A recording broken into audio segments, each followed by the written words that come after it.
Happiness is a choice. Do you think it's a choice? Yeah? फिर खुश क्यों नहीं रहते भाई सब time? If it's a choice. हाँ?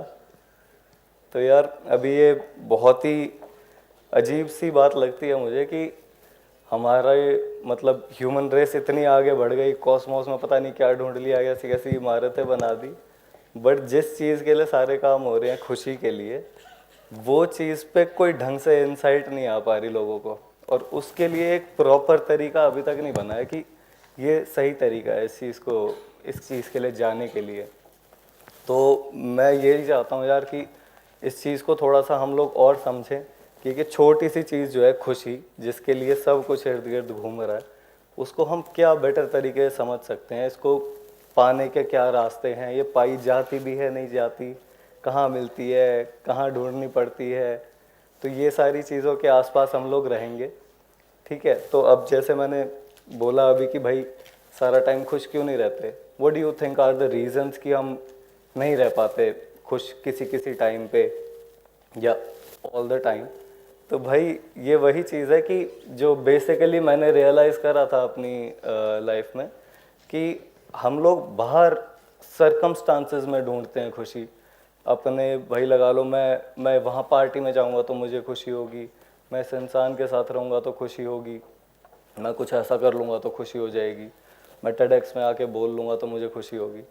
तो मुझे ये रियलाइज़ हुआ कि इससे तो कुछ खास फ़र्क पड़ता नहीं है, क्योंकि फॉर एग्ज़ाम्पल अगर किसी इंसान के लिए ये टेडेक्स बहुत एक्साइटिंग होगा, किसी इंसान के लिए बहुत ही इरिटेटिंग होगा कि क्यों आके मैं ये बातें सुन रहा हूँ, तो ये ऑफ कोर्स इस सिचुएशन बेस्ड तो नहीं है कि भाई इस सिचुएशन ये एक पर्टिकुलर अरेंजमेंट है जो कि खुशी ही देती है, ऐसा तो नहीं है।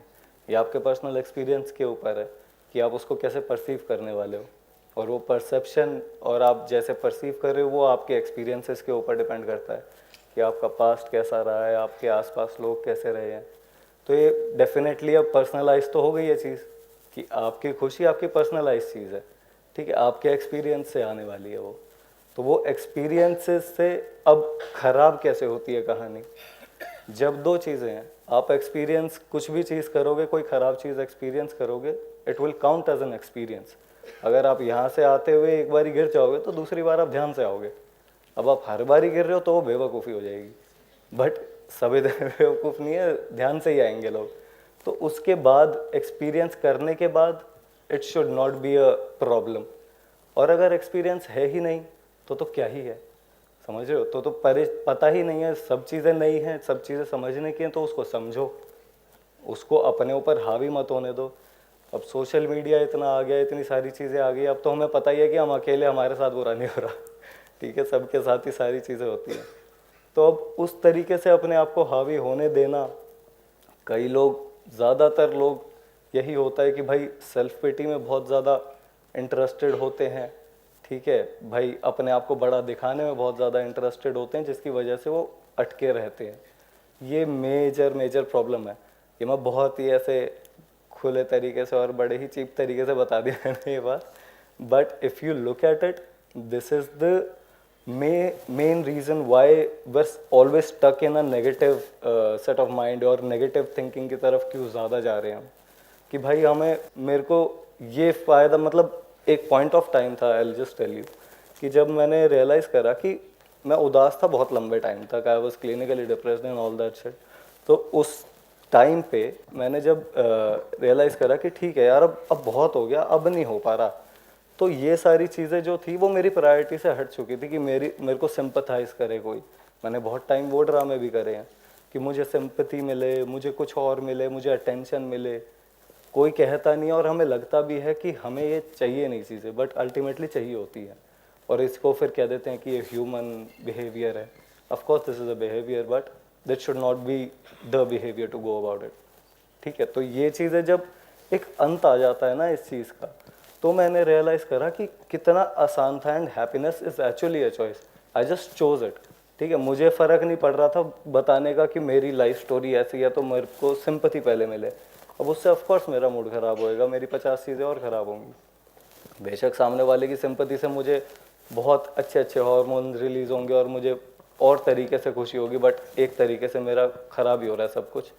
तो उस चीज़ को समझते हुए जब इतना सिंप्लीफाई हो गया वो खुशी होना कि मैं परेशान हूँ ही क्यों, मैं किसी भी सिचुएशन में अपने आप को रास्ता दिखा सकता हूँ एक सिंपल, जिससे मैं बाहर निकल सकता हूँ, जिससे मुझे कोई परेशानी नहीं होने वाली है।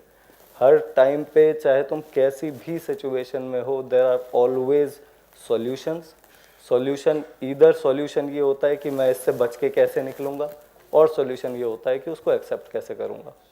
तो सॉल्यूशन हमेशा ही मिलेगा, बट अगर आप गलत तरीके से उस चीज़ को देख रहे हो, गलत तरीके से उसमें टक्कर मार रहे हो चीज़ों में, तो फिर वो आपके लिए ऑफकोर्स एडवर्स है। तो ये चीज़ फॉर फैक्ट क्लियर हो चुकी है कि it was a choice and it is a choice for me. और जैसे ही अगर मैं कोई भी चीज़ में अटकता हूँ, बिकॉज मैं भी इतना महान अभी हूँ नहीं, मेरी उम्र भी इतनी नहीं है, तो मैं भी कहीं पे अटकता हूँ, मैं कहीं पे परेशान हो जाता हूँ या कुछ भी ऐसी चीज़ होती है, तो मुझे वो सिंपल एक रियलाइजेशन होती है कि यहाँ मैं बेवकूफ़ी कर रहा हूँ कुछ ना कुछ, जो कि मुझे जिस चीज़ का अभी अंदाज़ा नहीं है, जो मुझे अभी कोई एक्सपीरियंस नहीं है, बट मुझे वो पता होनी चाहिए। तो मैं उसको ढूंढता हूँ कि इसमें एक वे आउट क्या है इसका अच्छा सा, और अगर वे आउट नहीं है तो जस्ट एक्सेप्ट इट और आगे बढ़ो। और एक और बहुत अच्छी सी बात मैंने समझी थी अपने इस समय में, जो एक रात वाला समय से पहले वाली बातें जो हैं, कि मैंने रियलाइज़ करा कि यार मैं नेगेटिव देख रहा हूँ सब जगह, ठीक है, मुझे सबकी नेगेटिविटी दिख रही है, और मैं खुद भी बहुत नेगेटिव इंसान था ही। ऑफ कोर्स अगर मैं इतनी नेगेटिविटी देख रहा हूँ, तो नेगेटिविटी देखते देखते मुझे ये पता चल रहा है यार इसको भी मेरे से ये दिक्कत है, इसको मेरे से ये चाहिए, ये मेरे बारे में ये बोलता होगा, एंड क्लियर लाइक मतलब मैं ऐसे हेलुसिनेट नहीं कर रहा था, मुझे पता होता था कि ऐसे इंटेंशंस होंगे। And this is very normal for a normal intellect वाले, आप लोग तो वैसे भी बहुत इंटेलिजेंट हो, तो ये पता चल जाता है हमें कि भाई हाँ ये ऐसे ऐसे चाह रहे हैं लोग। तो उस समय पे आप कैसे ठीक रहो, मुझे समझ ही नहीं आ रहा कि यार एक समझदार आदमी तो हो ही नहीं सकता फिर ठीक, जब इतना कुछ दिख रहा है, सब कुछ दिख रहा है, इतना ख़राब है, तो कैसे ठीक रहे हम। फिर थोड़े दिन ऐसे ही चलते रहे और परेशान होता रहा, वो बढ़ता रहा, बिल्कुल बर्डन होता रहा शरीर पे, दिमाग पे, फिजिकली मेंटली डाउन जा रहा हूँ। तो फिर जाके रियलाइजेशन एक बारी आई कि इतनी सारी नेगेटिविटी है तो उतनी पॉजिटिविटी भी तो होगी मतलब मैं क्यों नेगेटिविटी देख रहा हूँ, खामखा अपना दिमाग खराब कर रहा हूँ, क्या ज़रूरत है उस चीज़ की। तो फिर जाके मैंने रियलाइज़ करा कि यार ये नेगेटिविटी देखने में तो प्रॉब्लम मेरे परसेप्शन की है, बाकी तो पॉजिटिव भी चीज़ें हो रही है। तो आप लोग आई गेस आप काउंट कर सकते हो उनको कि ये मेरे साथ ख़राब है, ठीक है, कि भाई कुछ भी हो सकता है, मेजर से मेजर चीज़, मेरी फैमिली में इश्यूज़ हैं, मेरे पास ये नहीं है, वो नहीं है, ये है, वो है, फलाना ढमकाना, मेरी एक टांग नहीं है। पर बात ये है कि आपको, मुझे ये अगर मैं पूछने लग जाऊँ आपकी ज़िंदगी में पॉजिटिव क्या है, तो आप मुझे बता नहीं सकते कि क्या पॉजिटिव्स हैं। Will be very strange for you guys कि मैं कैसे क्या बताऊँ जब आपके पास इतने सारे पॉजिटिव्स हैं, when negatives are always finite and positives are infinite. आप ढूंढते ही रह जाओ कि मेरे बाल अच्छे हैं, मेरी मूछ दाढ़ी आ जाती है, इस लौंडे की नहीं आ रही, ठीक है भाई, मेरी सारी उंगलियां मेरे पास हैं, मैं अफोर्ड कर सकता हूँ कि मैं ऐसे इंस्टीट्यूशन में पढ़ रहा हूँ, मैं बेयरली अफोर्ड कर सकता हूँ, स्टिल आई एम हेयर। मतलब 50 करोड़ चीज़ें हैं कि आप जिनको पॉजिटिवली देख सकते हो। तो why to look in a direction where it is negative. हम ऐसे अरेंजमेंट में हैं क्यों, क्या माइंडसेट है हमारा कि हम यहाँ देख रहे हैं और यहाँ नहीं देख रहे, इतने सारा जो एरिया पड़ा हुआ है। और फैक्टर्स की बहुत सारी गलती है कि हम एक्सपोज्ड हैं बहुत सारी नॉलेज से और हमें एक्सपीरियंस उन चीज़ों का कम है, तो वो हमें लगता है कि हमें पता है, बट हमें पता कुछ भी नहीं है। तो वो एक डेफिनेटली प्रॉब्लम है जिसकी वजह से हम अपने आप को ओवर स्मार्ट समझते हैं, और उस स्मार्टनेस के चक्कर में हमें लगता है कि हम इससे तो बेहतर ही हैं, तो हमें सब चीज़ें इरिटेटिंग लगने लग जाती है और नेगेटिव हम नज़रिया ज़्यादा ढूंढने लगते हैं, because we want to make ourselves superior, कि भाई हम तो हैं समझदार, तो हम नेगेटिव ढूंढने लगते हैं चीज़ों में। तो वो एक स्पेक्ट्रम है, but in general why negative की खाली बैठे हैं तो नेगेटिव सोच आ रही है, पॉजिटिव क्यों नहीं आ रही है। द थिंग इज कि अगर जब हमें इतनी चीज़ें, आप इतनी चीज़ें के एक्सपोज हैं कि हमें ये सब नॉलेज भी आ रही है आज के टाइम पे, विद एक्सपीरियंस और विदाउट एक्सपीरियंस, तो हमें ये भी तो देखना पड़ेगा ना कि दिस वायरिंग, ठीक है, अगर हम यहाँ तक पहुँच सकते हैं कि how we are wired, then of course we can change it, no. there's a possibility we can change it. When we know what the problem is, we can change it. हमारा ह्यूमन ब्रेन इतना तेज adapt करता है चीज़ों के, of course you know कि इसमें तो कोई वो है ही नहीं, दोहराए नहीं है, this is science only. We know our survival. हमें पता है कि हमें कहाँ से कैसे जाना है, कैसे बाइक गाड़ियाँ चलानी है. हमें पहले नहीं पता था, हमें वो बैलेंस समझ में आ गया है. तो जब हम इतनी तेज अडेप्ट कर रहे हैं, तो why we are stuck in that wired brain still and not getting over it when it's a problem for our. मतलब लोग सुसाइड भी कर रहे हैं, लोग डिप्रेशन में भी जाते हैं, 50 तरीके की और चीज़ें हो रही हैं.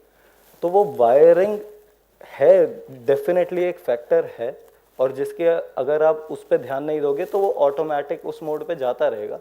बट स्टिल आई कंसिडर कि हम उससे आगे बढ़ चुके हैं, थोड़े से हम उससे इवॉल्व हो चुके हैं हल्के बहुत, कि हम उस चीज़ को अवॉइड कर सकते हैं बहुत ईजीली, बट हम नहीं कर रहे हैं.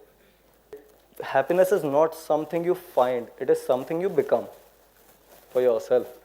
ठीक है, it is not something to find.